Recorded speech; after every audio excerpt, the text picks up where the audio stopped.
Read the Bible in 1 year. Day 174 of 358, June 24th. Malachi chapters 3-4 and Psalm chapter 19.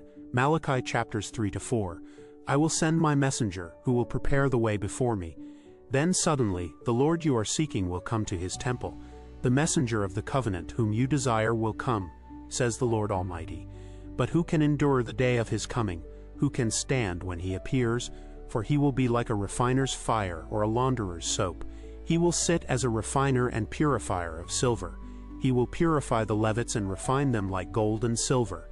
Then the Lord will have men who will bring offerings in righteousness, and the offerings of Judah and Jerusalem will be acceptable to the Lord, as in days gone by, as in former years.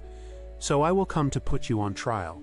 I will be quick to testify against sorcerers, adulterers, and perjurers, against those who defraud laborers of their wages, who oppress the widows and the fatherless, and deprive the foreigners among you of justice.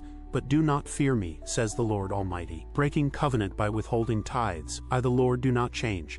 So you, the descendants of Jacob, are not destroyed. Ever since the time of your ancestors you have turned away from my decrees and have not kept them. Return to me, and I will return to you, says the Lord Almighty. But you ask, how are we to return? Will a mere mortal rob God? Yet you rob me. But you ask, how are we robbing you? In tithes and offerings. You are under a curse, your whole nation, because you are robbing me. Bring the whole tithe into the storehouse, that there may be food in my house. Test me in this, says the Lord Almighty, and see if I will not throw open the floodgates of heaven and pour out so much blessing that there will not be room enough to store it. I will prevent pests from devouring your crops, and the vines in your fields will not drop their fruit before it is ripe, says the Lord Almighty. Then all the nations will call you blessed, for yours will be a delightful land, says the Lord Almighty. Israel speaks arrogantly against God. You have spoken arrogantly against me, says the Lord. Yet you ask, what have we said against you? You have said, it is futile to serve God. What do we gain by carrying out his requirements and going about like mourners before the Lord Almighty? But now we call the arrogant blessed. Certainly evildoers prosper, and even when they put God to the test, they get away with it. The faithful remnant, then those who feared the Lord, talked with each other, and the Lord listened and heard. A scroll of remembrance was written in his presence concerning those who feared the Lord and honored his name. On the day when I act, says the Lord Almighty, they will be my treasured possession. I will spare them, just as a father has compassion and spares his son who serves him. And you will again see the distinction between the righteous and the wicked, between those who serve God and those who do not. Judgment and covenant renewal. Surely the day is coming, it will burn like a furnace. All the arrogant and every evildoer will be stubble, and the day that is coming will set them on fire, says the Lord Almighty. Not a root or a branch will be left to them. But for you who revere my name, the Sun of Righteousness will rise with healing in its rays, and you will go out and frolic like well-fed calves.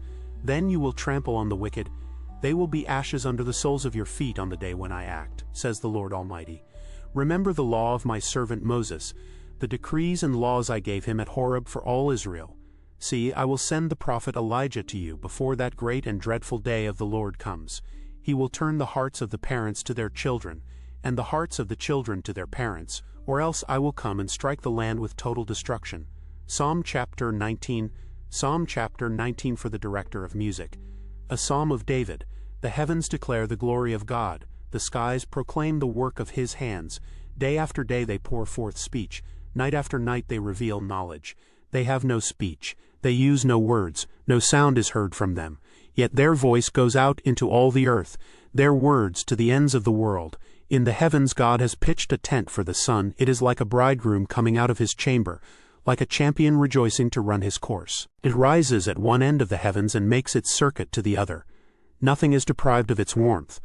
The law of the Lord is perfect, refreshing the soul. The statutes of the Lord are trustworthy, making wise the simple. The precepts of the Lord are right, giving joy to the heart. The commands of the Lord are radiant, giving light to the eyes. The fear of the Lord is pure, enduring forever. The decrees of the Lord are firm, and all of them are righteous. They are more precious than gold, and much pure gold. They are sweeter than honey from the honeycomb. By them your servant is warned. In keeping them there is great reward. But who can discern their own errors? Forgive my hidden faults. Keep your servant also from willful sins. May they not rule over me. Then I will be blameless, innocent of great transgression. May these words of my mouth and this meditation of my heart be pleasing in your sight, Lord, my rock and my redeemer.